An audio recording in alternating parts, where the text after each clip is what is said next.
Përshëndetje.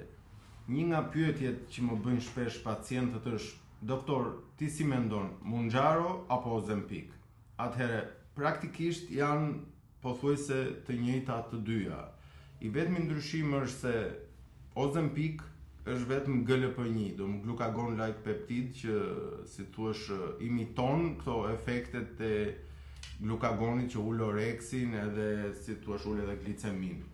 Kurse Mounjaro ka dhe një efekt tjetër shtesë, që është ajo që quhet GIP, që ndikon në mbështetjen metabolike, rrit edhe efektin e GLP-1-shit në vetvete. Prandaj Mounjaro, kur këto të dyja kombinohen së bashku në Mounjaro, kanë efekt më të lartë, sepse nuk kanë atë efektin që mund t'jap Ozempicu që të ul pak humorin apo që të bën pak më të pafuqishëm në efektet e padëshiruara.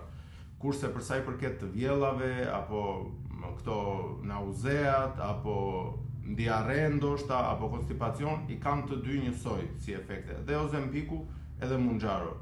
I vetmi ndryshim është që GIP-i funksionon pak edhe në sistemin nervor, dhe për personat që hanë në mënyrë të pavullnetshme, që janë disa persona që e gjejnë veten duke ngrënë edhe pa pasur uri, për ata funksionon shumë mirë Mounjaro.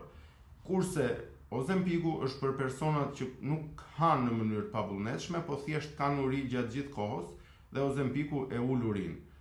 Një fakt tjetër që i bën shumë domethënës është kostoja financiare. Mounjaro është gati 2 fishi në vlerë lekësh sesa Ozempic. Kështu që gjithmonë duhet konsultoheni me mjekun para se të vendosni do bëni Mounjaro apo do bëni Ozempic.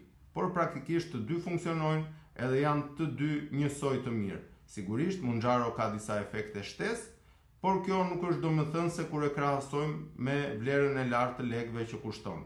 Gjithsesi, për çdo pyetje më thoni. Gjithë të mirat, kalofshi mirë.